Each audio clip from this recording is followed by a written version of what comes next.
Hey, what's going on, everybody? This is the Black Manga Critic, and we are here to discuss Tokyo Tarareba Girls. I've been waiting quite some time to have this discussion. I've been trying to set it up and do and just have this happen, but I've been either very flaky or things have come up. And this is actually the first video that I've done in a while, I want to say a couple of weeks, a few weeks, something like that.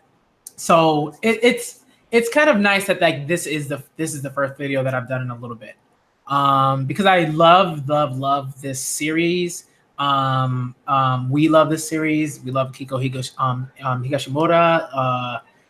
and this is gonna be awesome. Like, we get to talk about this series. We get to talk about volumes 1 and 2 in particular.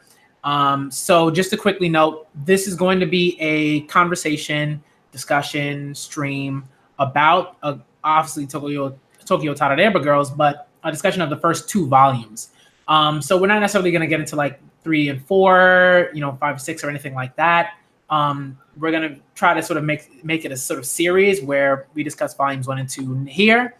Video for volumes 3 and 4 will come out, at some point after this video. 5 and 6, that sort of thing. So we're trying to set it up that way. So before we get to the whole discussion, getting into the awesome sauce, and the juiciness of this series, all right, and the first 2 volumes, because the first 2 volumes, they're a lot. Yeah. Just want to introduce my 2 panelists, conversationalists. And whichever one of you wants to go first can go first, and then we'll go from there. So, hello, my name is Tails. You can find me on Twitter at Tales of Color, and I am a big Akiko Higashimura fan. I'm reading all of her works, and I'm so glad to be on here today. Awesome. Okay. Hi, my name's I'm at Kitsune Mischief on Twitter. I'm mainly a geek and feminist and very big into Akiko Higashimura right now and Josei manga. Yay! Awesome. Very cool. Very cool. All right. So I think what I'm gonna do, I think I'll probably keep my camera on just because that's generally what I do. And what do we want to okay, so what do we want to talk about first? What's the thing? Do we want to talk about where volume 2 sort of ends? Do we want to talk about just a character in general? Do we want to talk about where do we want to start?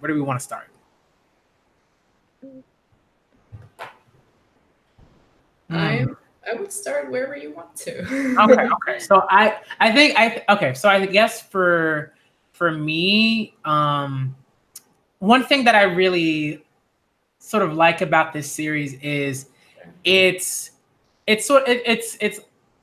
the way that, at least with volume 1, right? Volume 1 to me is sort of okay, there's stuff that I think is very much so sort of serious and things that you can relate to and that sort of thing.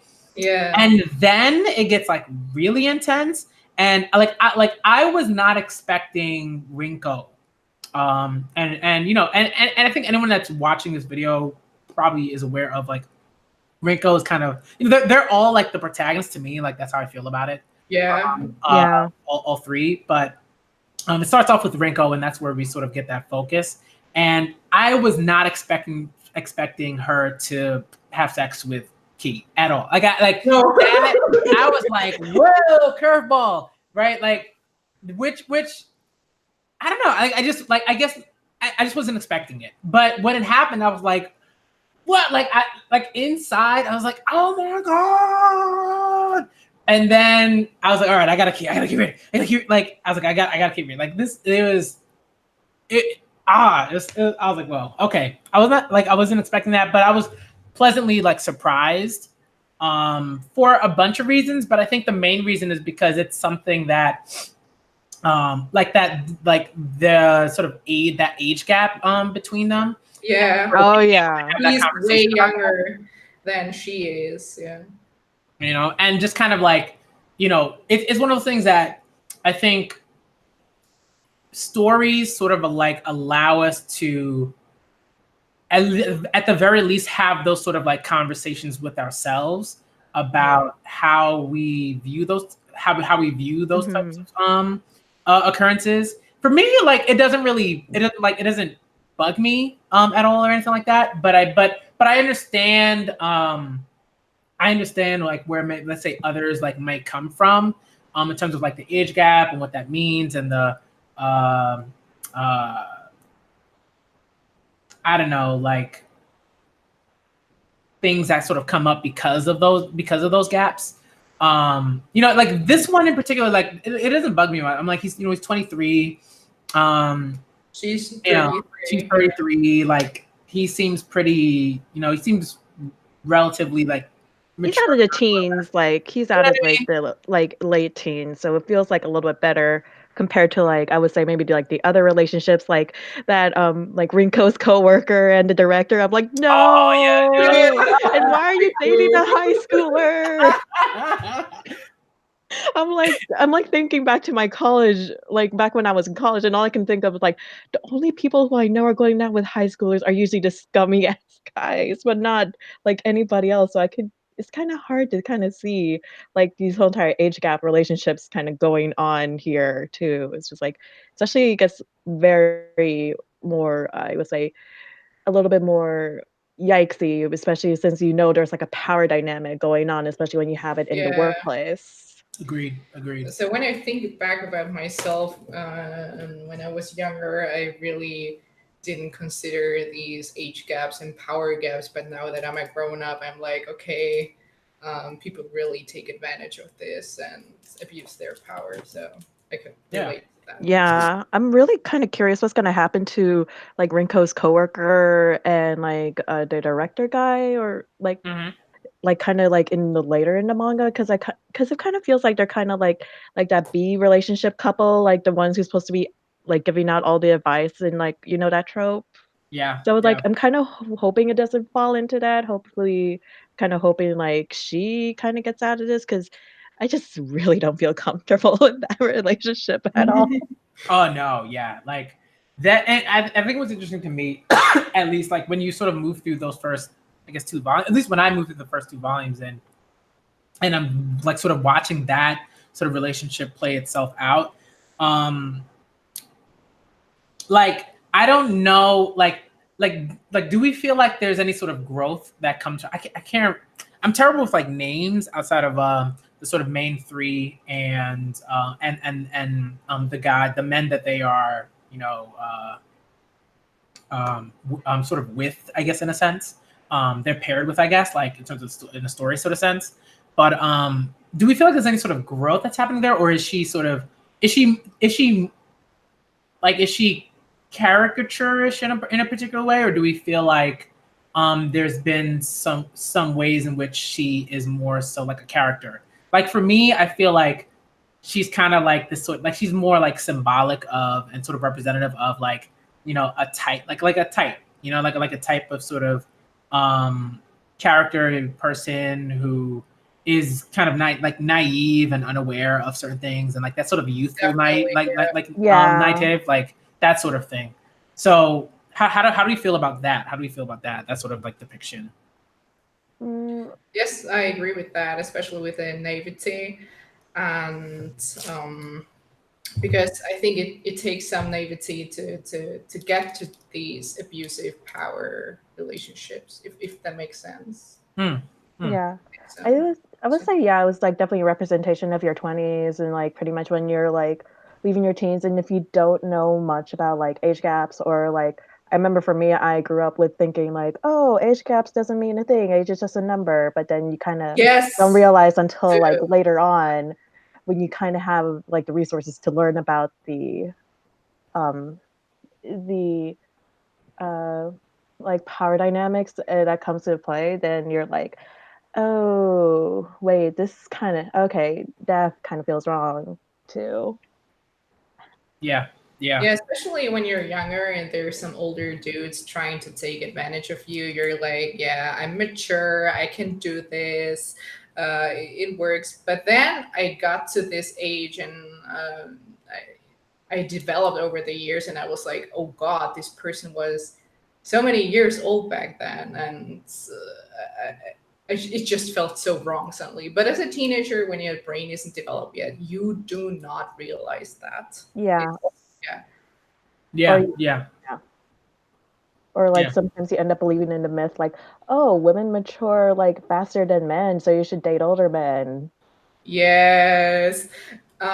So age gaps in Italy and Austria, so where I'm from, we have not so strict rules as the Mhm. United States do, and it always becomes a discussion in manga, especially with shipping culture. Is that okay? Is that not okay? Um, but yeah, I definitely know that people say, yeah, girls mature more, they mature way faster, and just get an older dude. And most of these relationships, or I knew people who were in relationships with a dude that was 4 years older and stuff, and this was not healthy. Definitely not. But I don't know. People, especially in my area, were not so strict about it. They were just like, yeah, she's mature for her age, and the dudes just tricked these girls in stating that, yeah, you're so mature Mhm. for your age, and they abused this power, and you just realize it years later. Mm-hmm. Yeah. Yeah. Yeah. Yeah. I think like, and I think like at least on my end, I've had like two experiences where I wouldn't even say like I like dated like we were dating, like it was two women, and both of them were in their 30s. I think I was like 20, like 21, 22 at the time or something like that. I want to say 21. I want to say 21. I want to say 21. Hmm. And like it was, I don't know, like it was weird. Like I guess like I like for me it was weird because I think there's a sort of like with guys it's sort of like, oh, like look at me, I'm dating this old woman, look how cool I am, and blah blah blah. But I think like even within the, within that there was a lot of what's the word I'm looking for, um like insecurity and that sort of thing, because like I like what like I was 21, and like not so much that I was 21, but it was like at that point in my life, like um I like my like I wasn't able to like pay rent. I was still living with my parents. um you know what I mean, like like I didn't like I wasn't like driving or anything like that. Like it, like I was sort of all over the place. I didn't really have any sort of plan. Um, so I don't know. I guess like for me, it was sort of like, where is this like where is this like going to go? Like, can I, like, am I like worthy, or you know what I mean? Like a lot of that stuff like started like popping up to my head. Because she had an established job. She had like she had a child. Like there was a lot. You know, Wow. yeah, it was like it was, yeah. So that's why like I wouldn't say like we did, like it was like we were on like one or like two dates, but it was just like like it was a lot. Like on my end, I was like, whoa, this is a lot. Like it was a lot. Like there's pressure. There's a lot of pressure. And I think and but it was all these guys, like they were like, whoa, like look at you, you're so cool. But I was like, yo, like inside I'm like, this is terrifying. I don't know what I'm doing. I'm 21. I can't drive. I like my job is like whatever. Like I'm going to school, and like I like get financial. You know what I mean? It was just like, ugh. I don't know. I don't know. So I think like there are just different things that sort of um, pop up depending on the like who you are in that sort of situation, I guess. Um, I don't know, but do you feel like I guess like how do you feel? Well, maybe going back to sort of the manga, like do you feel like there are sort of ways in which um, we might see more of that sort of like from Key, or have we seen that sort of like uh, at all, like from Key? That's sort of like, oh well, I'm very young, and you know, what's going on here with me and Rinko, blah, blah, blah. I don't know. What do you think?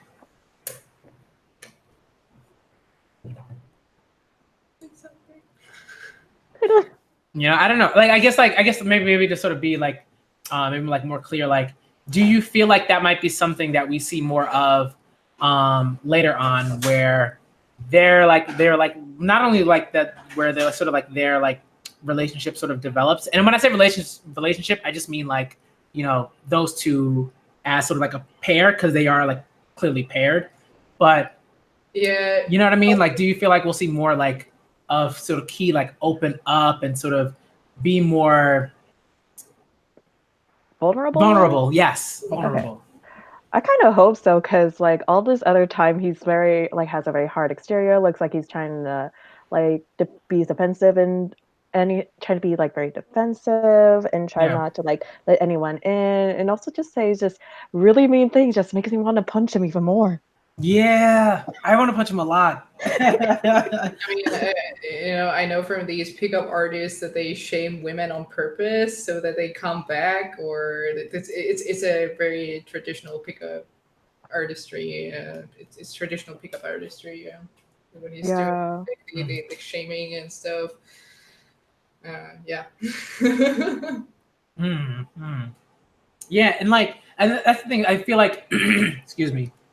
I feel like that's something that I'm expecting, just because I like just kind of going back to like that experience I had. Like, there was like just a lot of insecurity there. Like, I was like, oh man, like this, you know, this person, like, you know, this woman's established. Like, you know, she has a career. She's going back to school to do, you know, to do more with it. You know, like, you know, she has a child. Like, you know, you know what I mean. It was she was like particularly mature. So for me, it was like, like, okay, every like, you know, every sort of like moment was like, okay, don't mess this up, you know, like, be more mature, like grow up faster, you know, that sort of thing or whatever. And like, I don't know, I feel like because we know that Key, I guess, apparently, or at least we think, like, he was with someone who was quite a bit older, and apparently they had passed away, right? And so like, I don't know. I guess that sort of experience, like maybe he's taken like the experience from that relationship and is um maybe a bit more sort of like, you know, trying to sort of use that to sort of project the maturity, a certain type of maturity, but it's also like, you know, him sort of guarding himself, I guess, like from something sort of similar happening with Rinko. Yeah. Yeah, especially that, especially since like he really didn't even like talk to her right after they had sex, or like Ah, followed up with anything. Like, where are we? Like the whole entire, big question, like, where are we at right now? What are we? They didn't have that conversation yet. yep. That was interesting to me, because it was like, what was I like, he did this sort of like, you know, the to me it's like a very like, that's like a very like taboo sort of, not even taboo, but just yeah, I don't know if that's a word, but it seems like a, and I'm gonna say like a jackass like thing to do, to be like, okay, we're gonna do this thing, then, to people the very next day. you know, and then just like ghost like that and then like later on he's like, oh, you know, why are you gossiping with your Yeah. friends and talking about me? And I'm like, because they're her best friends, and that's what You're like, you do. Exactly. You know, it's like, why don't you like talk about how you ghosted Rinko after like the both of you had like, after you had sex, and had not discussed that at all? And like you know what I mean? It was like, it's like there was like to me, like that was like something that sort of, I thought Higashimura like did very like well, like writing wise, where it was like, okay, to me that was like a vulnerable sort of moment, like it sort of like belied like a, these are like feelings that like he's having, he's a person, he's not a statue, like, you know, that sort of thing, like the He's guard not is just coming down a little bit. He's not just a pretty boy. Yeah. Is there anything like that the both of you feel like you like a moment like from volumes 1 and 2 that you want to discuss? Because I feel like the Renko and Key stuff is interesting to me. Like he's an interesting character to me, but Yeah, what else do this you was want to talk about? no, this was a scene I wanted to talk about, and also, yeah, how the one night stand and this develops. And I actually once Googled statistics, and actually, men do this a lot. This ghosting after a one night stand, it's something that's really common. That they just block the woman everywhere and then they're gone from their life. I mean, that's not what happens in this manga, but I feel like I wanted to mention that. Oh dang. Yeah, it's something really common. Yeah, and that's interesting to me. I feel like um I've never done that. Just because I felt like it just seems just like it's a common sense thing like not to do. You know what I mean? Like it's like don't do that. Like that's like mean. Like it's a horrible thing to do to me. But I feel like there are like a lot of guys who are like whatever about it, and like a lot of that comes Yeah. from, you know, some like maybe either they've been hurt or they've been taught that like, you know, you're supposed to treat women like garbage, and so you know that's something that makes sense to do. And I'm like, oh, it's just like so much like it's just such a mess. Yeah, and he said he had work off the next day, so it's okay for him to go pick her up. And it was like, I'm like, wait, did you just say you were off? What just happened? But from my point of view, I mean, I don't want to make excuses for the dude, but I think you should never give something. Like women often ask, "Hey, when should I sleep with him? When should I do it with him?" You never should give something to someone you would regret later.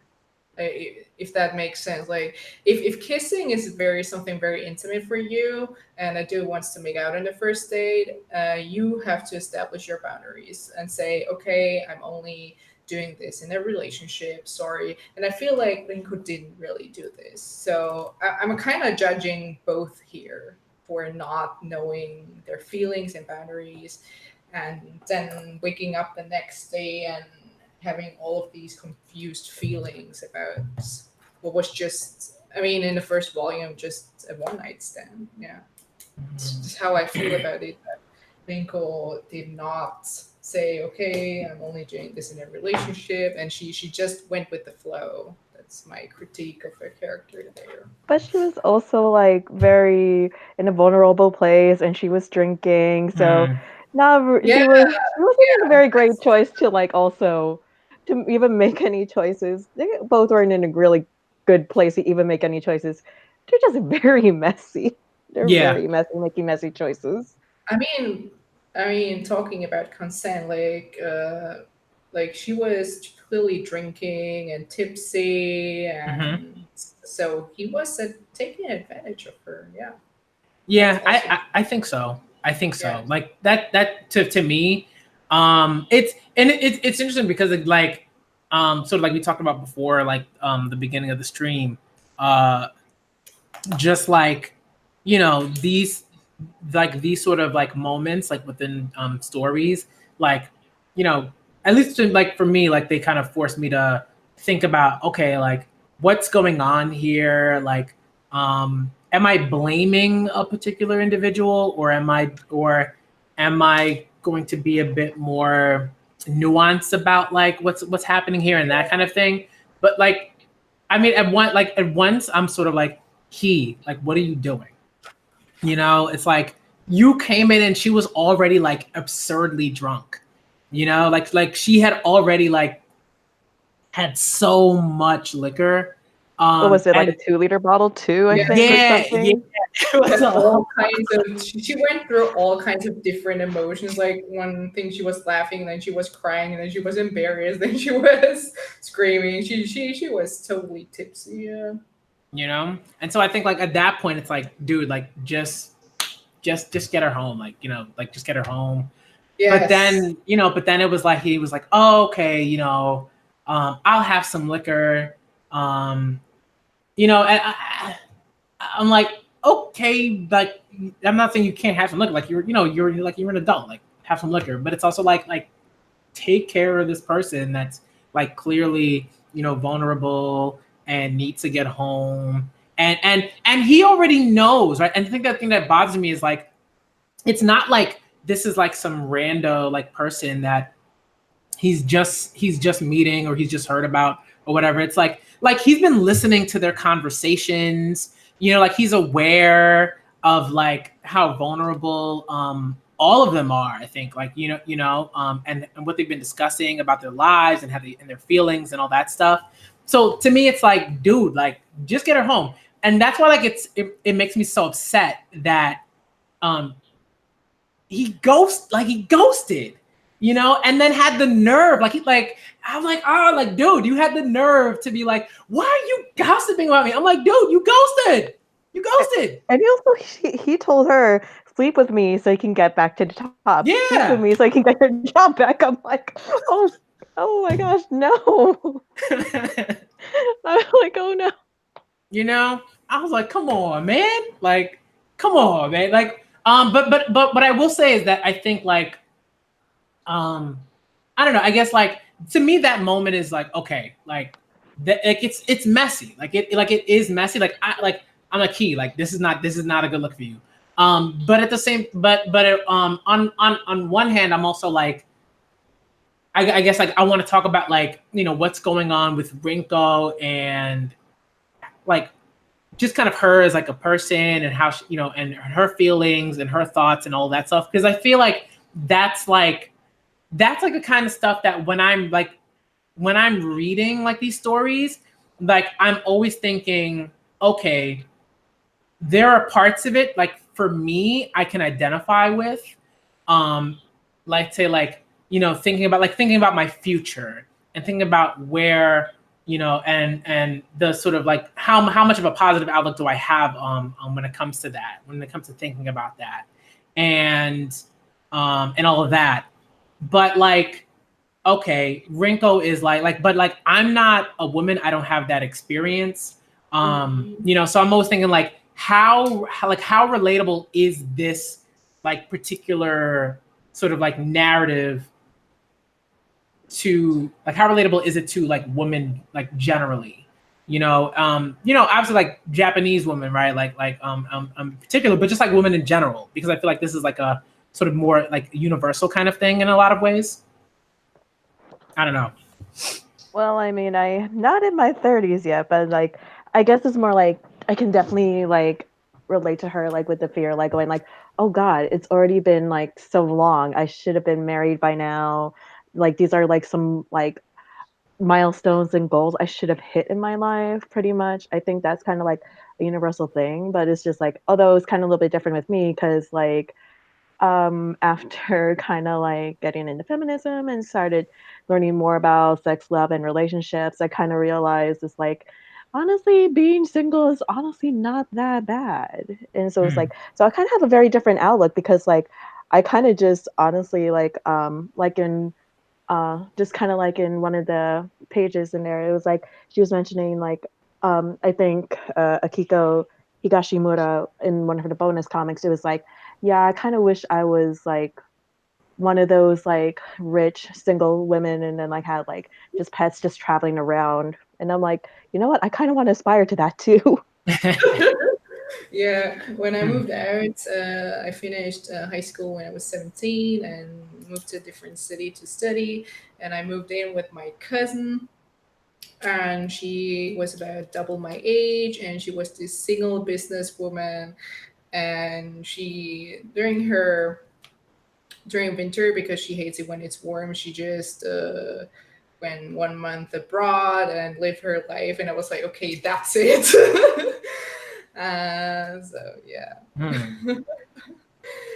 uh, I thought it was her cool, but she found love later, and she's in a happy relationship, but not without, but without kids.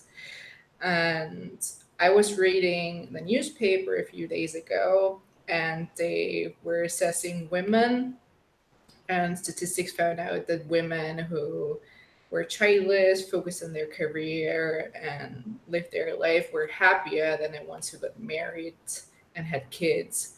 And I think it all goes back to patriarchy and how it doesn't value um, care work and the work Mm-hmm. women put into their families, and how like with my mother I saw that she had to be this working woman but also do the entire household, and it just broke her over the years. Or not, she, I mean, she's a cool mom, but I was like, okay, if I had to choose between my cousin who was very successful in her business, and went and did cool, went abroad and did cool stuff with her life, and an overworked mom that's not really valued in society, I was like, okay, this is what interests me more personally.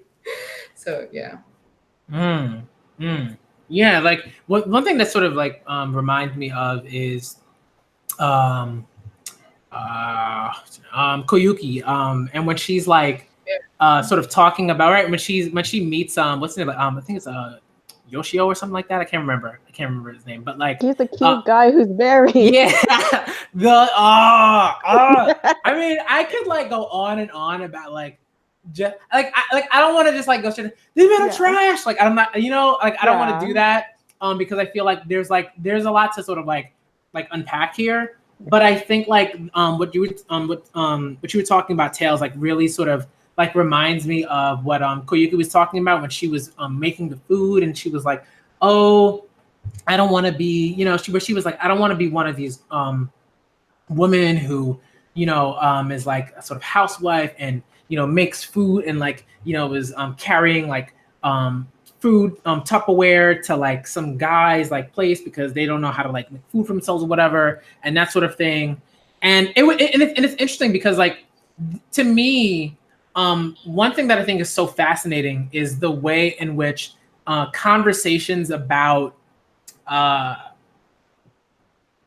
sort of like what women sort of aspire to be, and that sort of thing, and like identity and like the identity like politics that surround like that discussion. And like at once it's like, oh well, like I'm gonna be an entrepreneur. I'm not gonna be some housewife who, just stays home and takes care of kids. But then it's also like, but there are women that like who aspire to like do, and find like joy in like, raising like their children and, doing that. So you know what I mean? It's like there's like it's complicated, and it's not. I feel like it's like that conversation is constantly evolving, and Yeah. what you sort of discussed right earlier, just talking about that and like that sort of like happiness in relation to like, either like working right and make right and like right, like there's a choice that you sort of had to make there, like it's what's the word, like a binary, I guess, where it's like you do have to do one or the other. But then the conversations like more in more contemporary times are like, why not both, or why not all of it, and that sort of thing. And I think it's interesting to see like how varied that is, like that it's very much like a spectrum, like in terms of like women who like have particular ideas of who they want to be and what they think is right, I guess, in that sort of sense. So it's interesting to talk about that with this story. Now, what I want to add that I wasn't judging people who want to be moms, but it's No, more yeah. what work is being valued in society. So when taking care of your kids and raising them and putting all the time and effort and the mental load that comes with it into it is not seen as work and still not considered, and handling that with a full-time job and managing the family, which is still mostly women's work, even in very progressive households. It's still more of the stuff comes back to the woman, and I think this is why I said that women without kids in a society like this are happier, because they just have more time. They don't need an abusive husband to sustain them. First of all, they're independent, they're making their money, and they're not being overworked by all of this unpaid work that's not valued. That's what I wanted to say. Not that being a mom or being a worker is better. It's just that one is not really valued in society, unfortunately. Yeah, especially when like what do I want to say? Um, Shoot, I forgot what I was saying. Just come back to me. Sorry, I was like I had a train and then it left.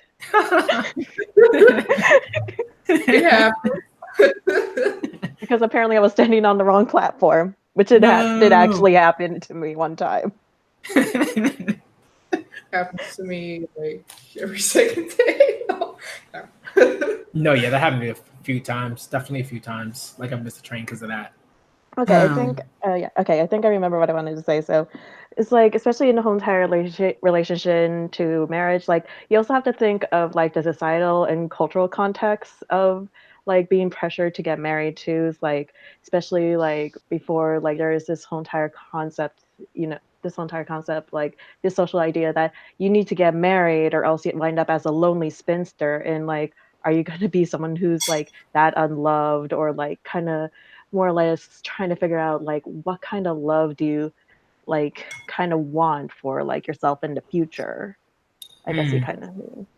mm, And also the fact that like especially like with like I noticed a lot especially in the manga like a lot of the times women they kind of just end up wanting to just like marry a guy just so they can just live comfortably, just find that financial stability.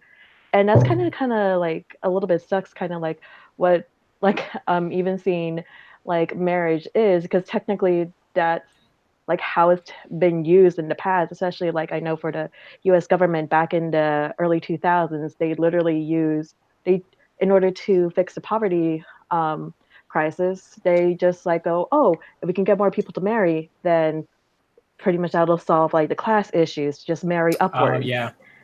So, and then they just put more of it into that. So like especially you can kind of see like a lot of women like talking about, oh, I kind of just want to get married, just find a husband with a good job and then just live comfortably for the rest of my life instead of like getting like any actual solutions like or like we're getting any actual solutions like, hey, pay us better, give us better health care or give us like even childcare as well because it's already hard to juggle all these things while we're doing like a lot of like a physical and emotional labor at this point.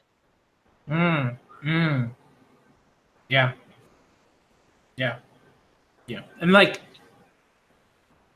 that, like I think I think that's one of the sort of reasons why I love the series so far because it's very Higashimura is very consistent in that.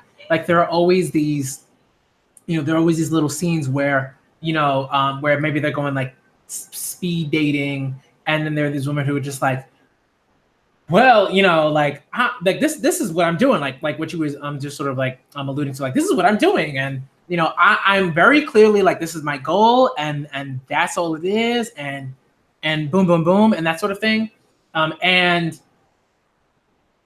like I think what I like is like it again, it's like relate like there's that idea of that and ideas like ideologies, right, like certain like dogmatic sort of like thought and that sort of thing, that stuff is very, it's usually not, it's not messy, it's very much so, well, it's more sort of like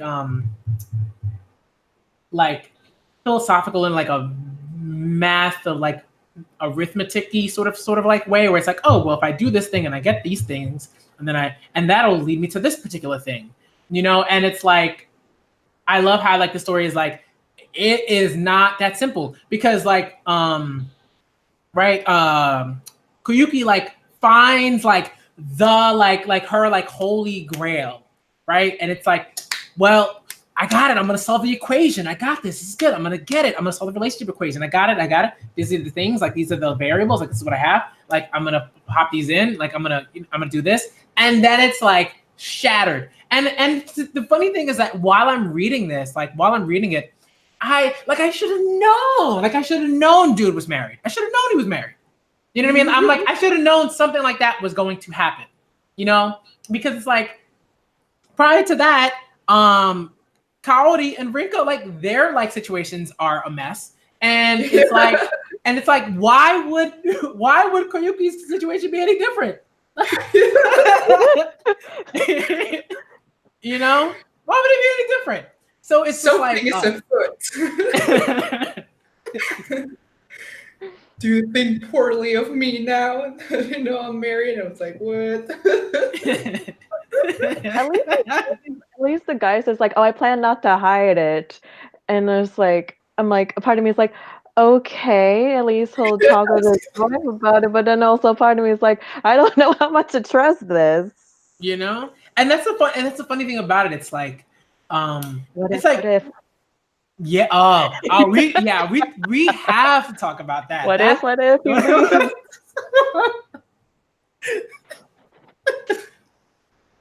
I love, like, I mean, I definitely want to talk about that because I feel like that's like one of those things that could so easily be like a throwaway kind of like gimmicky kind of part of the construction of the story, but it just works very, very well. Like, and I guess like quickly, like to sort of before maybe we like sort of talk about how we feel about the what ifs and like and the construction of that and the like potency of it. But like it's like Koyuki like finds the holy grail that she's been looking for and is like, he's perfect, and then he's like, oh, like, you know, I'm gonna be hey, I'm honest. Hey, I'm like, you want a cookie like for that, sir?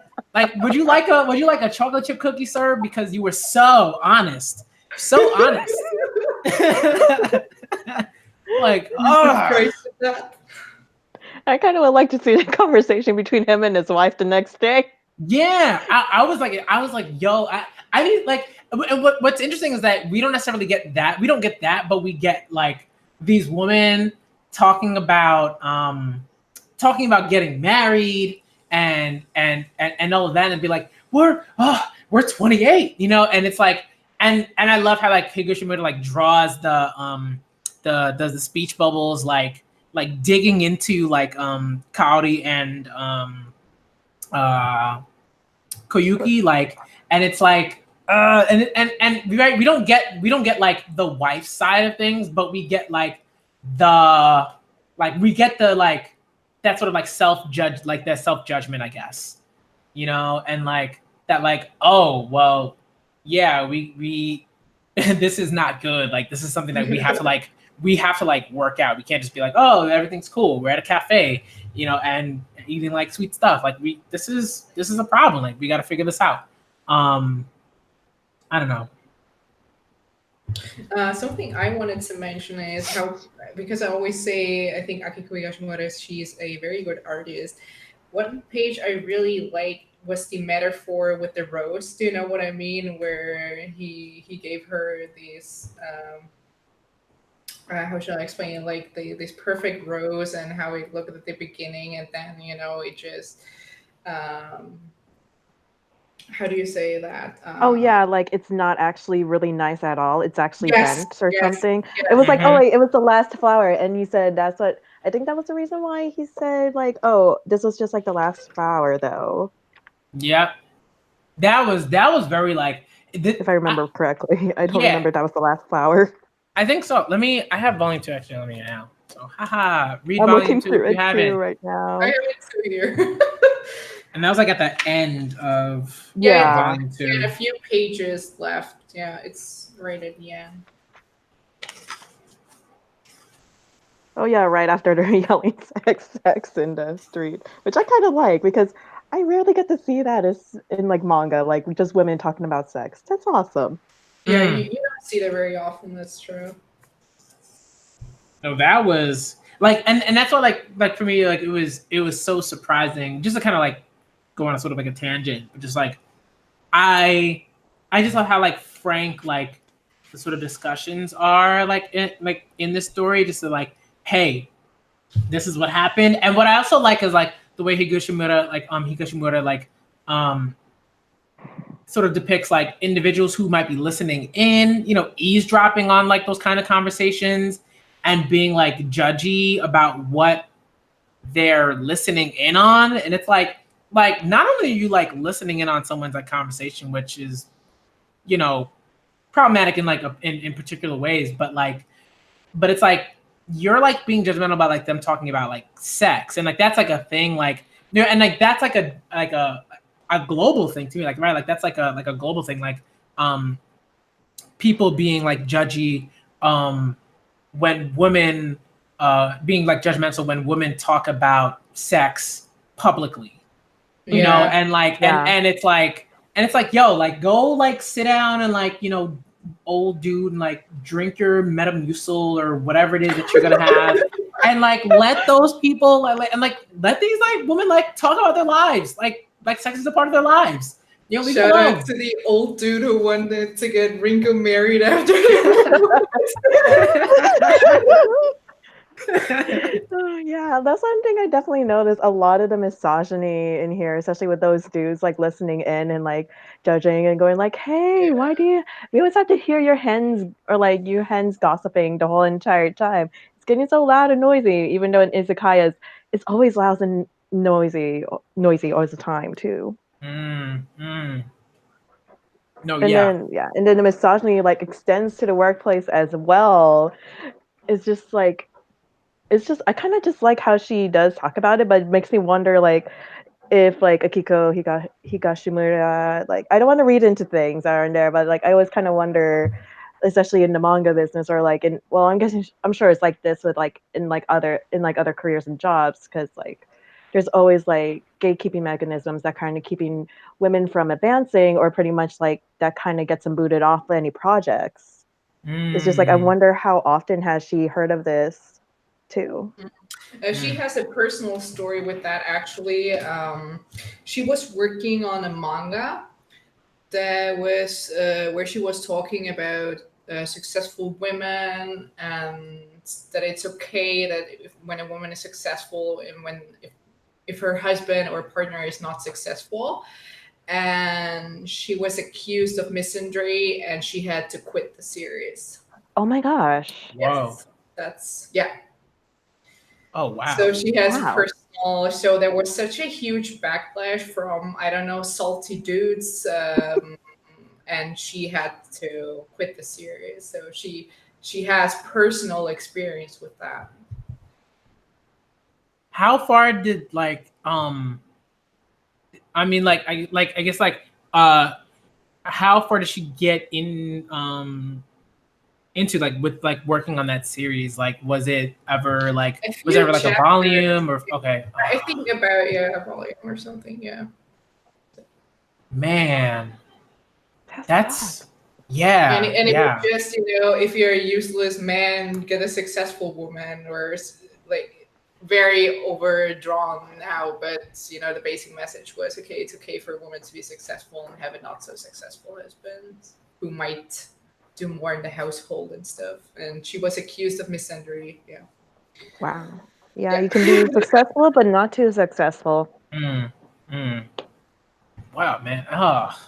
And so the funny stuff was she wanted to write about it because she often talks about personal experiences. Like in Tarareba Girls, she's talking about the stuff she's experiencing with her friends and around her. And this manga about successful women and their husbands helping them, what was also coming from a very personal place she wanted to write about. But yeah, she was not allowed. I hope And it's to me, it's so shocking because when I check the new anime season, I can say that there is in 30% of the shows some kind of misogyny, and often these shows are hugely popular. Like one example right now is I'm not going to mention the show, but it's very popular. Like sometimes the most popular show is full with misogyny, and no one really cares. They're not, I don't know, 1,000 people screaming there. Why are you financing this? Why is this possible? And then Akiko writes this very harmless critique or about her personal experiences, and it's not allowed to be published. It's very asinine in my opinion. Yeah. No, yeah, that makes me like.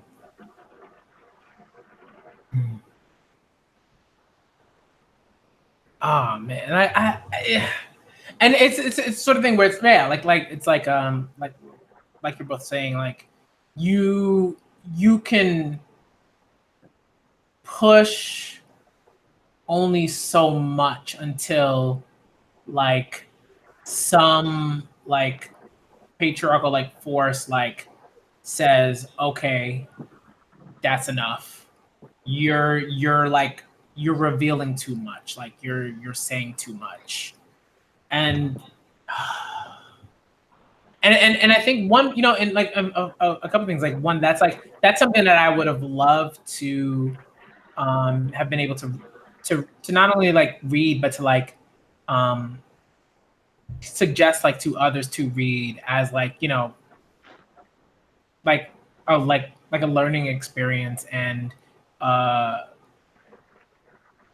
to be like, hey, like it's not just all about um wacky adventures and little like throwaway jokes and stuff like that. It's like this stuff is like this stuff is very like relevant and important and all that kind of thing, and that sort of thing. And like that's why it's one of the reasons why I wanted so badly to have this like discussion and to discuss the series, because I feel like this is like the sort of series that like a lot of I know so many people online who adore not only the series but Higashimoto as like a writer, artist, manga, like you know what I mean, like author, like that, like all of that.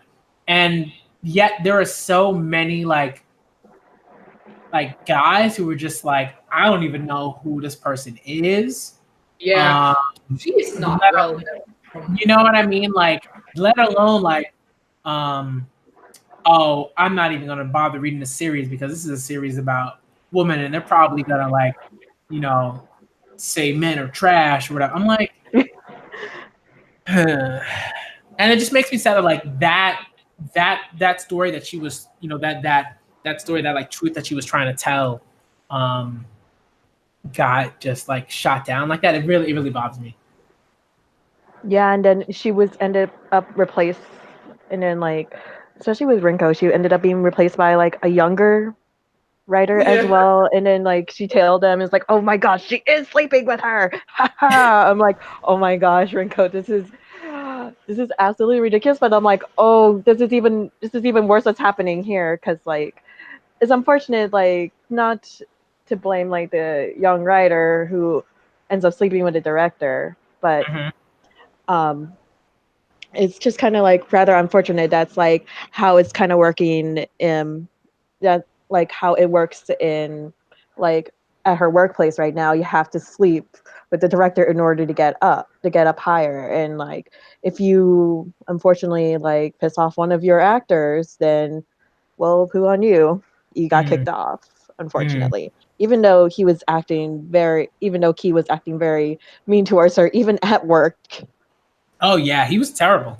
Like he like, and it's like it's sort of one of the things where like I've seen that, like I've seen, that sort of not yeah, actually yeah, like at like when I was working in like supermarkets, and like that's like its own thing, like retail drama. And like that's very real.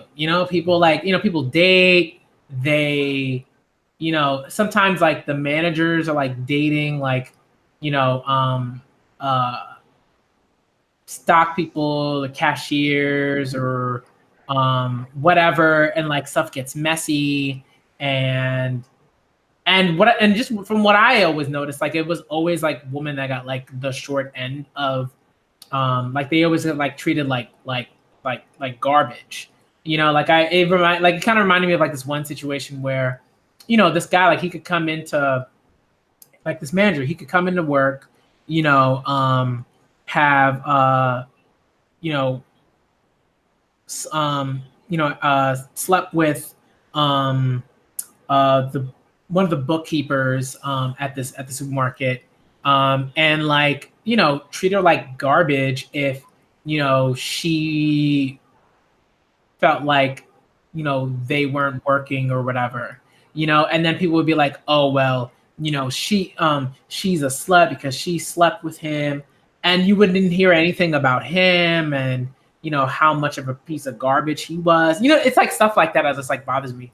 And it's like slut shaming is still very real. Yeah. And like Key is just like, they're like, oh, Key, so he's just so cool, like, and he's just like he's acting like a jerk like pretty much the whole time. And it's not that he's not giving any bits of like advice that are helpful or anything like that, but it's just like everything is very like sharp. Like he's just very sharp about everything and very like just mean. He's just very mean, and I was like, I don't like you, man. He's not tactful. That's the thing. No tact.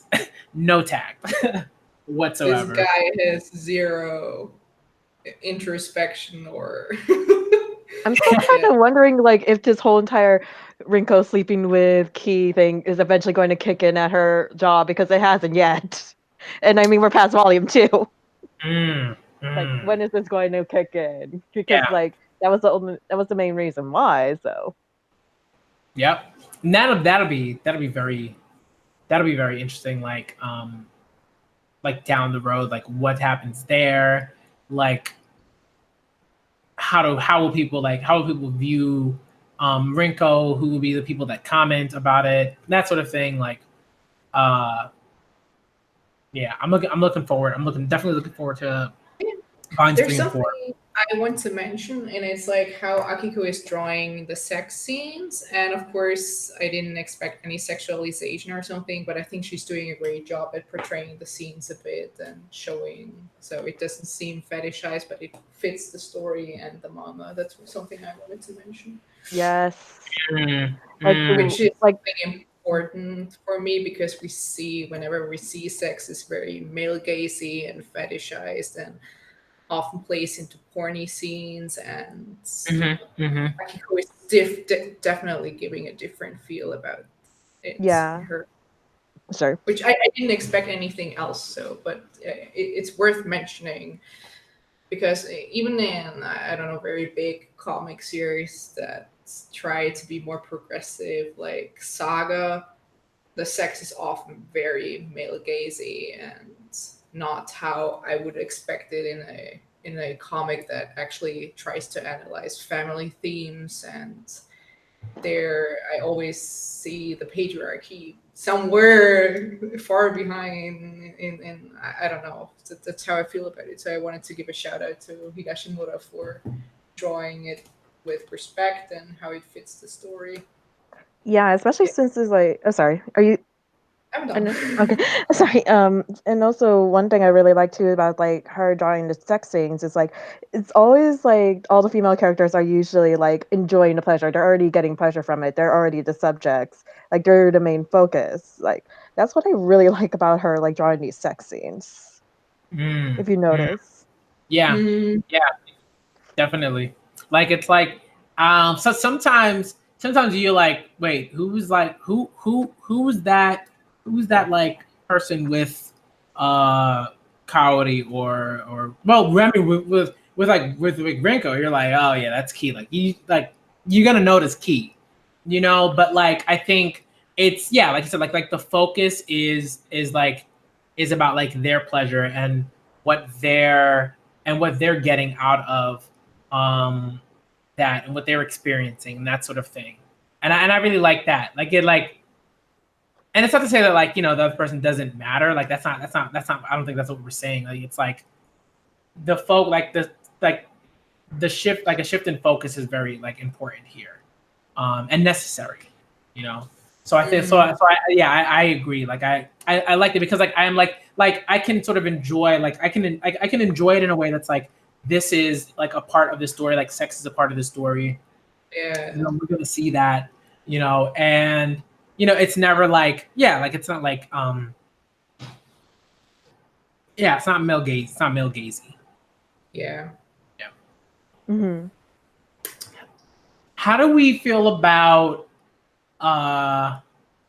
the what like the instance where and some the many instances where where like Rinko, Kaori, and Koyuki are like fighting and they're getting on each other about the decisions that they make and that sort of thing, um and in volume 2 it like really sort of like comes to a head where everyone's involved in some sort of like messiness, and I then love that scene. and it's like, well, you're sleeping with her, and well, and then like Rinko's just like, well, I mean, y'all are doing your mess, and it's really bad. And then they're like, well, and then she's like, well, okay, we're ready to throw hands, and I'm ready to throw hands, and it's just very funny, like, but it's also like, whoa, like this is really intense. And I kind of wanted to talk about that scene because I thought it was just very well done. Like the way, like you kind of sensed it. You kind of sensed it coming, just because sort of like the way that the sort of like the way that the sort of conversation was going, the way in which like they felt guilty, and like that often like leads to certain kinds of like conversations and sort of like trying to deflect that guilt and that sort of thing.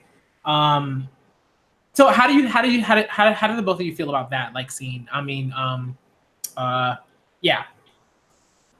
I absolutely love that scene. Pretty much it's kind of like it's just kind of like the personification of like the whole entire conversation when you're having like a very real conversation with your friends, but then like pretty much like when they're saying the real truth, it really hits you like a punch, and like sometimes you end up like feeling defensive and then just fighting back, and then you have the one friend who's trying to be the mediator, and then oops, they got caught in the crossfire as well. It's like because it's just like both of them like kind of arguing is just like going like oh yeah, my relationship with my guy isn't as worse as yours because at least mine has just a girlfriend, yours is married. I'm like, y'all, it's still kind of cheating. I mean, it's still cheating at the end of the day, y'all. And then it's just like, and then like pretty much, and then even when Rinko tries to mediate, they're like, what stake do you have in this? Because you actually got a guy, and then she's like, no, because I don't even know if there was even anything behind it. Like sex without love is nothing. It's not the thing that she wants. I'd love that. I mean, like, tell how did you feel about that scene? Yeah, pretty much the same. So I agree with that. So, Yeah. Yeah. And it was really good.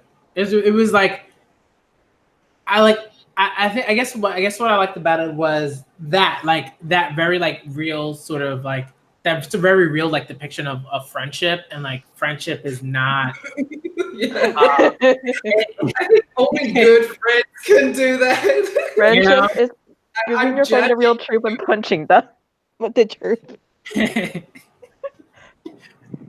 And it was so good. Like they were like, okay, we're gonna go out and like have this nice like I don't even know like what would we call it, Alarm. brunch, whatever, like this like 4 alarm brunch, and it's gonna be very like tidy, and we just want like it's just gonna be like it's always been, and it's like, and even like that, like I feel like that representation of it, like it's very different. Like it's not it's not them at their in their comfortable bar where they're like talking about their lives and in a very like unified sort of way. It's like it's the morning, everything is out in the open, things are not hidden, and it's like it's just different. Like it's aesthetically different and like figuratively different, you know. And I really love that because it was like that just like it's like that just makes so much sense to like have that conversation, this like super messy conversation, and to like juxtapose that with like this, we're gonna have some, you know, nice cake and fruit and, you know, and everything's gonna be okay. And it's like, no, like everything's not okay. Everything got worse when that 28-year-old just said she got married. She's engaged. She beat y'all. Beat y'all to it. It was really, really well done. I like that scene a lot. And I think that's like that's like interesting to me. Like, and it's like another scene where you have to think about like you have to think about your own stuff, and you have to think about your own like relationships with people, and like how are you when those sorts of situations happen. Are you aware that you can sort of be that way? Like, you know, like, are you really mediating, or are you just sort of like, you know, saying, oh well, y'all are having a bad time, I'm not and you know, I'm having a okay time. So I guess like it's like a Schadenfreude sort of, like, in a sense, like in some ways, like with like Rinko's like, well, at least I'm not cheating, like y'all are. You know, and it's like, and then they're like, no, we're gonna drag you into this. You have a guy. Why are you complaining? You know, and it just, I don't know, it's just really, really, to me, it was like very well done. And then like, and then of course, of all people, he is the one who's like, what are y'all doing? Like, you're very loud. Everyone can see you. You look a little like off, you know, in broad like, daylight. You know, and it's like, and I'm like, Key, like, just like, dude, like, you know, like why are you here, man? You know, like that, like that's how I felt about that. I was like, of all the people to be here, it had to be. Oh, sorry, one of my cats. Hey, Mina. Hey, Mina. Oh, all right, she's moving around, and but like, yeah, like if all the guys had to be Key, like he had to be like the guy that was like, what are you, the judgy, you know, like what are you doing? You know, you're so loud, being obnoxious, that sort of thing. It's like, leave him alone. Like, you like, dude, like, stop, get out of here. But it's very good. It's a very good scene. I like that scene a lot. What do you think about the scenes where she draws them in military uniforms on the battlefield? I thought it was hilarious. I like it because love is a battlefield. I thought, and it's like they're like genuinely, like it's genuinely funny. Like, I think, you know what I mean? Like, it's like, the first time I saw that, like retreat, and I was like, I burst out laughing like Yeah. so hard. I was like, yo, this is dope. I love this. Yeah, when they went to the speed dating, no, like that mixer thing, and it's like, okay, we're totally gonna find rich husbands in this time. We'll all be good. We're all with other young women. That'll be fine. We'll have an advantage. Like, bunch of old men, like, nope. Yep. Nope. And they're like, no, we gotta get out of here. Like, it's over. And retreat. And it's so like bombs going off. And I love it. It's so good. So good. Yeah, that's what I wanted to mention, because I think Higashimura is one of the mangaka that can be really funny. Maybe not as much in this series, more in her more lighthearted stuff like Princess Jellyfish. But she has definitely good humor, and she can express it in her art. So yeah. Yeah. Yeah. And I guess like we should definitely talk about time is it? It is 4:34. So I don't know, maybe we could discuss this for like a little bit more. And then maybe we could, like, you know, if there's anything else that you want to talk about, we can definitely do that. I guess like I do want to get into like Kaori and Rio, but like because I feel like we haven't talked about them necessarily. Yeah. Talking about Rinko the most, I guess. Yeah, Rinko, and like a bit with Koyuki, but I definitely want to get into like Kaori a little bit. But I do want to talk about like the like what ifs, like because we sort of like brought that up, and I think that's like such a nice touch to this series. Like it's just like it does a lot. It does a lot, and like it's like goofy, but it's also like kind of like it's like the stuff of nightmares. Like that's the kind of stuff you see in like your nightmares. You're like, like I'm worried about all this stuff, and like now food is talking to me, and food is talking to me. Not good. No, the first time when I saw the codfish and milk, and then I read their what if lines, I'm like, oh my god, this is literally like my inner critic. They're literally Rinko. They're literally everyone's inner critic, because that's what like usually the inner critic does. It kind of like makes you have self-doubt, or make you even feel worthless, or even make you question everything, even though technically the inner critic is supposed to be there trying to help you out, trying to figure out, going like, hey, there's a problem, we should see it, but you kind of can't see it because through all of these distortions that you have. So it is just like, oh god, it's the inner critic, and it's in the form of food. That's the worst thing that could happen. Oh, that's the worst way to depict it, because I like food. Yeah. It's a very nice idea, I guess. Very, yeah. I think so. Like I think like it's at first like it's like like it's I think it's cutesy, like it's very like cutesy and like and like funny. And as you for me like I like as you I think like as you go through the series in like the first 2 volumes, it gets like increasingly like more intense, and the self-doubt gets more intense as like the like relationships get more messy, and you're just like, man, like the last like the second volume, the end, like when the way it ended, and like the and the food was like the what ifs like we're just like, I was like, yo, like you have no business like as food like being so hurtful, like just so intense. You know what I mean? Like, what if you're like destined to be alone? What if like this never ends? What if you're just like constantly going to not on like what if even after you found someone, like it's still like awful or whatever. Yeah, like, I was like, oh, so bad. And it like, and at first you're just kind of like, okay, like she's drunk, like it's whatever. But then the what ifs start coming about when she's not drunk, and you're like, oh, okay, like this is like a constant thing. Like it's not just, oh well, when you're in these particular situations, like self-doubt creeps in. It's like self-doubt is like always there in a way, and you kind of have to like work against that, and I really like that. Like it's like, it's subtle.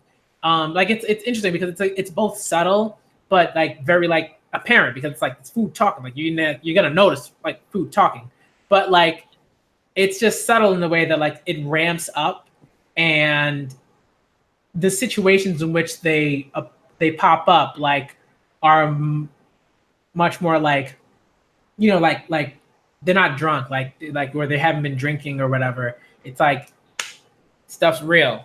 You have to deal with that. You can't just be like, oh, I was drunk and whatever. It's like, no, like this stuff that is happening right now, like as you are like lucid and all these sorts of things. So I thought that I think it's very good.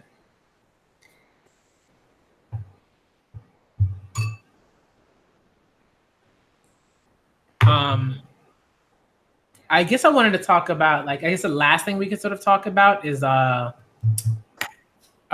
and Kaori, because I feel like that was pretty interesting. I thought and to me that's one of those situations where you're like at least at first you're like, at least for me, like the judgy, like at first I'm like, okay, I feel the like judgy like judgy BMC is like creeping up, and then I'm like,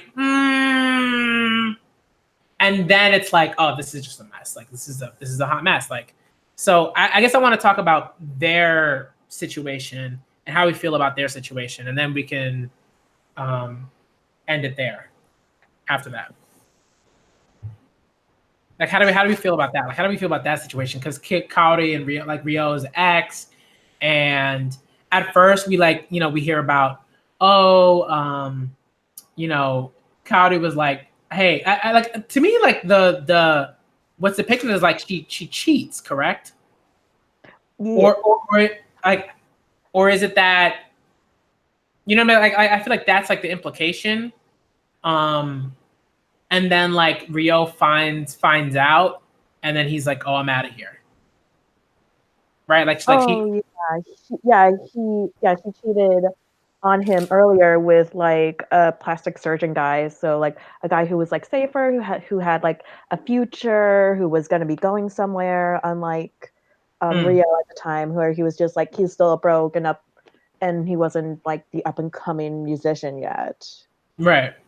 And like, and I think that's that's interesting to me because it's something that like I think Higashimura is very good at, like setting up this kind of situation that in some ways is very, it's easy to like comment on, right? It's like, well, you cheated, so he left, but it's also like, but at the same time you're like, okay,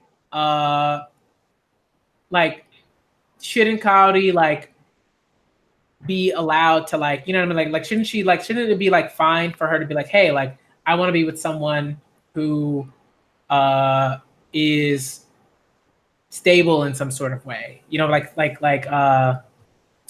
fiscally or whatever, and that sort of thing, like that kind of desire. But like so like it's an easier sort of situation to comment on. But I think like once we see Rio sort of like brought back into the picture, and he just like immediately is like, Kaori, like I love you, and then eventually they have sex, while he's with this model who is, I believe it's the actor model who is currently in New York, and it's like, and then it's like a mess, and then it's very and it's complicated, and it's not easy, I guess. But I mean, how do you feel about? I guess like that. Yeah, that's sort of what I want to focus on. Like, how do you feel about prior to the the cheating, like her feelings about Rio as like a struggling musician, and that, like, how do you feel about that? Like, what are your sort of like views on, relationships and being with someone who is struggling and has a very hard time supporting themselves and that sort of thing, and like what are our opinions about that? And like, yeah, I guess. I guess like well, I guess like I guess for like Kaori, like since when she was like a lot more younger, it was a lot more easy for her to kind of go into the relationship because like she's young, like they were both young, and they didn't kind of really worry, well, she didn't worry about at the time about like financial stability at the time. And because he's like, oh, eventually he's going to make it. And sometimes with more or less when you're doing like aspirational dreams, especially becoming a musician, that would like that can take a lot more longer than you think it probably should. So it's just like at first like I kind of like saw Kaori as like very sympathetic, and especially after Rio, like after a reunion, like he pushes her away to hug his girlfriend, and I'm like, wow, that's so rude. But then you kind of read about like, oh, okay, this is what happened. So wait, why did they break up? I'm like, oh, okay, Yeah. not a good look on you, Kari, but like I guess like okay, like one, at least you kind of like at least learn from it, kind of. But now you're gonna be eventually the other woman. Don't be the other woman, Kari. Yeah. And it's so interesting because it's like seeing, like being able, like looking at those situations on their own. You're like, okay, in this one situation, Kaori cheats on Rio with the plastic surgeon, and that's why he leaves. And like, so that's what's going on there. And then here, like, she's like the mistress, and like, you know, and that's and both of those things are just like, they're messy. And it's interesting because it's like we have to sort of take both of those things into account, and as like when looking at Kaori as like, you know, a person. And I mean, not like like, you know, obviously like not like solely defining her like, well, Kaori's a cheater and like that's all she is and da da da. Like, no, like there's obviously more to her than that. But I think it's interesting to sort of to talk about that, like to talk about Kaori as a character who's like very flawed, you know, and is also very worried about like being alone, you know, and that loneliness is like, to me, like that's something that I think is happening there, at least with her character. Like I think all of them are like deal with like loneliness in different ways, but like for her it's like this like habitual like infidelity, you know, where it's like it's happened multiple times. I think once something like that happens multiple times, it's you know, it's like an issue, and like that's something like like alarms, you know. So how do we feel about that? Like sort of like thinking about Kaori in that sort of context, and like having cheated like on someone and then being the person that someone is cheating with. It's a mess. It's a mess. Yeah. Like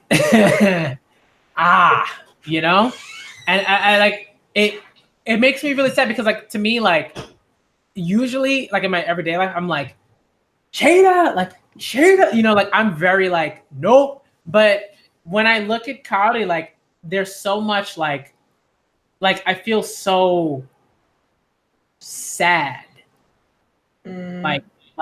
Like for her in certain in ways, because you can just kind of like, there's like I don't know, it's weird. Normally I'm like, nope, but here I'm like I feel sorry for her, I guess, because I think once is like, okay, this thing happened, and that's not good by any means, but it's like this thing happened once. Two is like, okay, this is like a pattern, and what's going to happen next? What do we expect?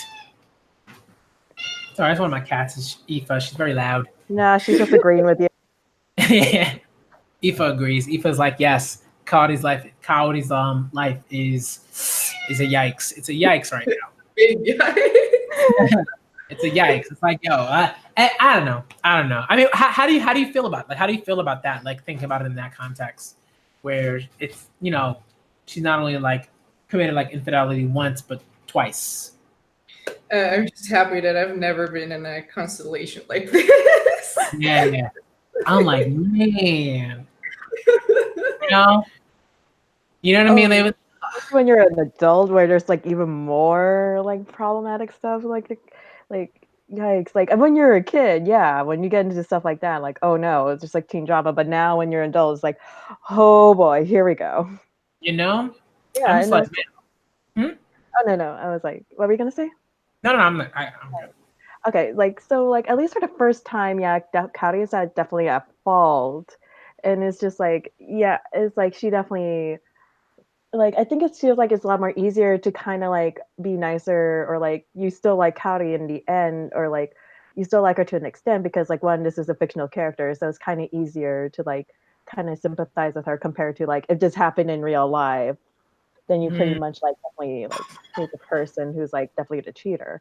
But like in here is like, at least with fiction, I think it makes it easier to sympathize with her, and you get to see more of her life. You kind of get to see her more like, I'm 33, I haven't had like a relationship in how long, and I have been in a dry spell as well, and then my one friend just had sex with a younger guy. What the hell? Yep. Yeah, so like I really can feel for with her. a younger, sexy guy. A guitarist, like, man. And this is something that like my fiance like talked about, like because she also like she knew a lot of musicians and she played violin. She still plays, but like she played like like at a pretty high level for a long time. And she always talks to me about like certain types of music, like people who play certain instruments like at a particular level, like tend to be like certain types, especially guys. Like she was like drummers, like lead guitarists, that sort of thing. Like those people, like oftentimes like some like there's always something like those like like, and I don't know, like I like for me I'm like I'm attracted because like I know she's known a lot of them, like just like playing with people and that sort of thing. So to me it's like as someone who plays 4 instruments, I can attest to that because I hang around a lot of musicians. And as a band geek, yeah, we always It's everyone has the stereotypes, but at least in this point for music in this case, oh yeah. Like that like I'm like yeah like and again it's like, what am I expect? Like I'm like, why is it that while I'm reading this I'm like, okay, I'm taking it in, this is a story that's going on or blah, and I'm like, why am I surprised that like Rio is hitting on Cody? Why am I surprised at this? Like he's an up and coming, like I want to say like lead guitarist in a band, in a popular band. Like why am I surprised? Why am I surprised?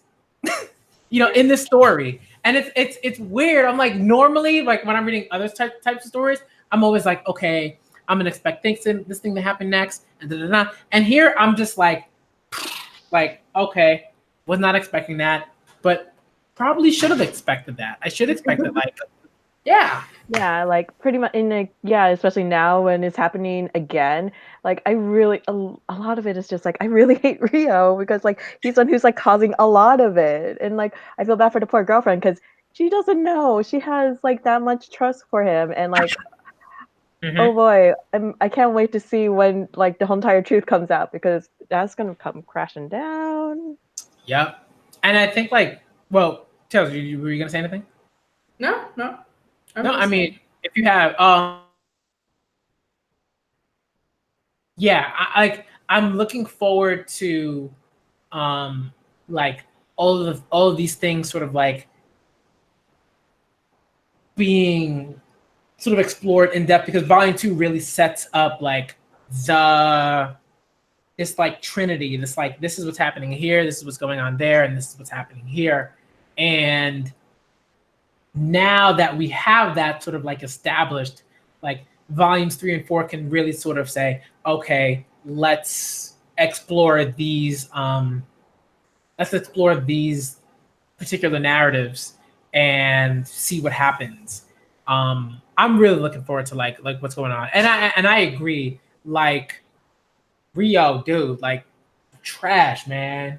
And just like just so nonchalant about it all, just like what, he's sober. Just he's sober. And like and like the like and his girlfriend is like, right, like he cheats on his girlfriend. I think he's cheating on her when to me like right when she's like hugging Cody and he's like, I love you, oh, you know what I mean, like when he's doing that and she's like what, like a few feet away, you know what I mean, she's like somewhere outside of the room, probably like a few feet away or something like that. And it's just like, dude, like, in front of other people too, because there were witnesses. Yeah, just trash. And it's just to say I love you so easily. I kind of wonder what he said in like Japanese. Was this like just a Suki shoot?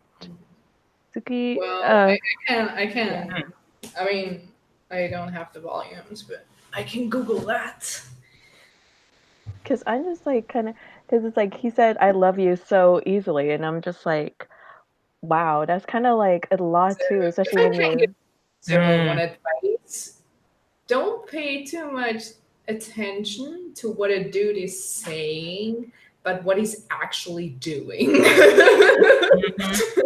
You were talking her instead and saying "I love you." That definitely gave a different ring to it until his girlfriend came in. Yep. Wild. Like, man, and yeah, and like I feel like to me what's very interesting is reading this sort of story and like thinking about it in terms of like I feel like there are guys who reading the story would be like extremely like judgmental, and even like guys who would take the side of like the dudes in this situation to be like, well, they're honest and they're not lying, and so and I'm like, oh my, like, and I can see that, like, I know, like, I've known people like this, you know what I mean, like I know people like that, and it's just like really, and it just because I know like this is why like whenever I have conversations with like guys about certain things and these kind of topics, like I was like, well, what, like, how come, like why aren't you blaming the woman in this particular situation? What about her? And I'm like, I mean, okay, but like these guys are trash, like that, like that's not gonna make, like, talking about what the women are doing in a particular situation isn't gonna make these guys any less trash than they are. If anything, it might even make them more trash. So it's like, I'm always thinking about that whenever I read stories like these, because I know, like, there are a lot of these guys that are out there, and when you talk about like this idea of like what we call it, like a side chick like culture, like that idea, like the fact that it even exists is like wild to me. But Wait, that exists? yeah, like this idea, like a side chick like culture where like you have guys who, like, and I've seen this, like there are conversations where you will have people, right? This is like from all sides, from all sides, just be like, well, the woman should have known what That she was he's getting trash. herself into, that he's trash. So, she, look, I mean, there's no, you know what I mean? Like nonsense stuff. And it's not to say that like, there is no blame at all, like when like a woman is like a mistress or something like that. But it's also like there's supposed to be like nuance, like, Yeah. you know what I mean? Like there's supposed to be nuance there. Like not every situation is this woman is walking into the situation knowing that this person is married or in a relationship, right? Or generally in a relationship, and is like, you know what, I'm doing this to spite the other the person's spouse or whatever. You know what I mean? That's like, Yeah. What I want to add is like, I want to see more female solidarity. I want to say, like, if a dude is in a relationship and he's hitting on women or he's hitting on you, I wish women would have more solidarity and say, hey, you cannot treat us like this. You are the trash. Because even when there's cheating, the women often not blame their partners, but they blame the woman. Yeah. It happens. This is what I would love to see more: is female solidarity. You cannot treat women like this. You cannot treat us like this. Yeah, definitely. I kind of hope, like, in the future volumes, like, if, like, Rio's girlfriend ever does find out, kind of hope, like, she doesn't blame Cowdy for the whole entire thing, but more, like, mainly blame Rio. Or, like, yeah, also blame Rio, too, It's because he's the one very who's, like, possible. engaging on this. It's like, We're not yeah. spoiling here, but it's very possible that there will be no female solidarity and that Aw. the women will blame each other. and Aw. it's interesting That's because like, no, sorry. Yeah. And like it reminds me of this show I started watching recently, If you've heard of it, my fiance put me onto the show. It's called Fleabag. I've heard. I heard of people it. tell me It's so good.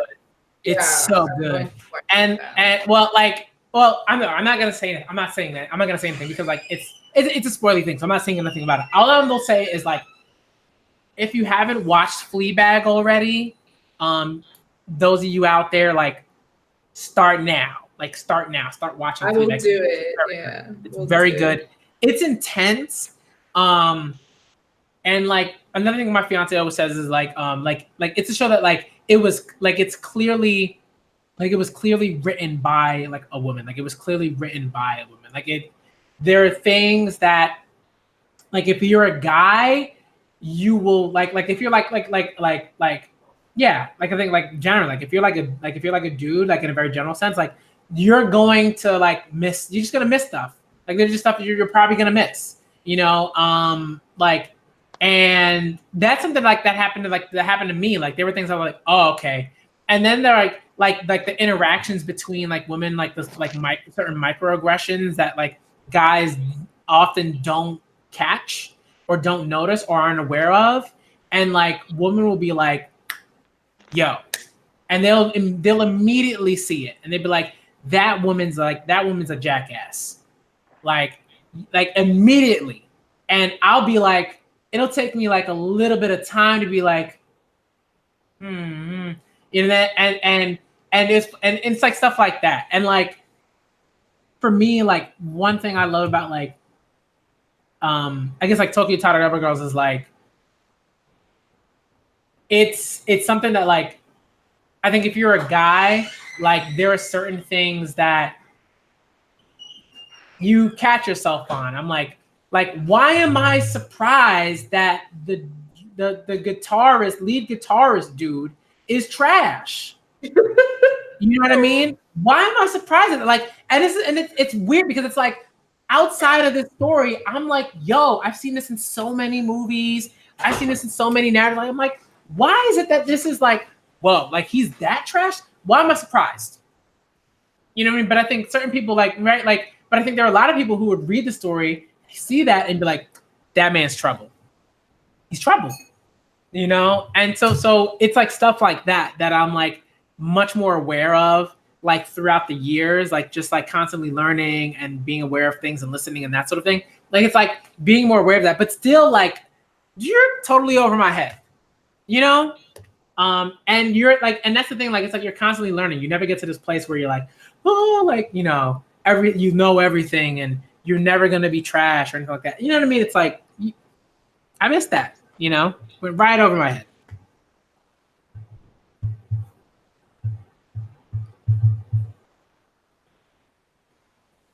But I guess we can stop. Like, if there's anything else you want to talk about, we can, or we can like stop here and then. So, I'm honest, for me, it's 11 p.m. already. Okay. I'm a bit tired, so Okay. I think this is a good closing point for me too. Yeah, and we can save. Oh, sorry. I had a lot of fun, and it was very inspiring to talk to you all. Awesome. Yeah, we can save it for the next stream when we read volume 3 and 4. Yeah. Yeah. I'm looking forward to that. It's gonna be awesome. And like we can just so y'all know, we're definitely gonna do a video for volumes 3 and 4. We're gonna set that up, figure out a date, like have the time to read both volumes. So, you know, we can, you know, we have things to talk like to talk about, and discuss. And just want to say thank you both for coming through. I definitely want to make this like more of a thing where I have like people, you know, come through like where we read series. And I talked about this earlier, but like it just never came to like fruition. But like I really want to have like more of these sort of like book club esque sort of conversations where we talk about a particular series and we sort of get into like the nitty gritty of these series and just spread the word, you know, just like have more people reading these texts. So thank y'all for coming through. Thank you for inviting me. Thank you for having me.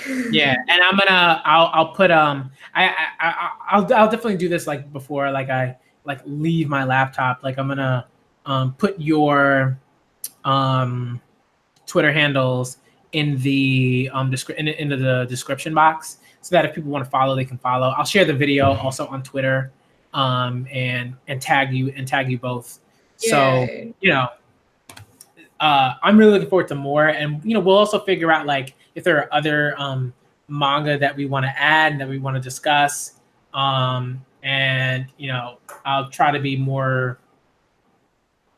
better about just like making things more consistent and that sort of thing. I mean, we're reading a lot of the same stuff. So. Yeah.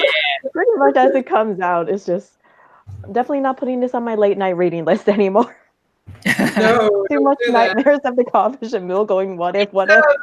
Eater or something light,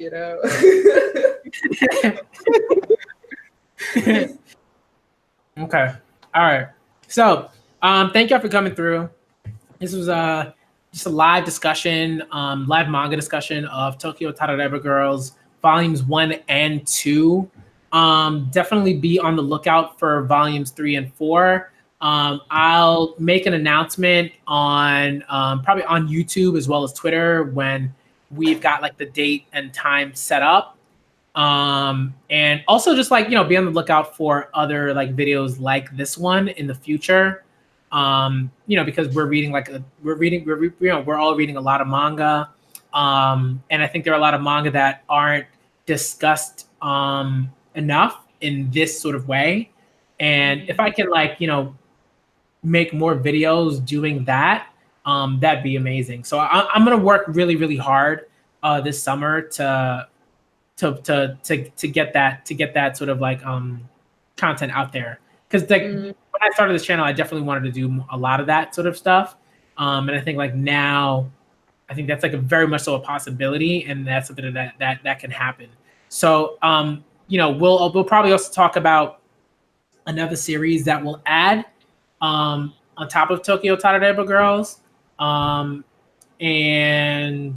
we'll see. We'll see. It'll obviously it'll be a good one. It'll be a very interesting one, and we'll see what we add. All right. So thank y'all for coming through. Okay. I'm the Black Manga Critic, and I am out.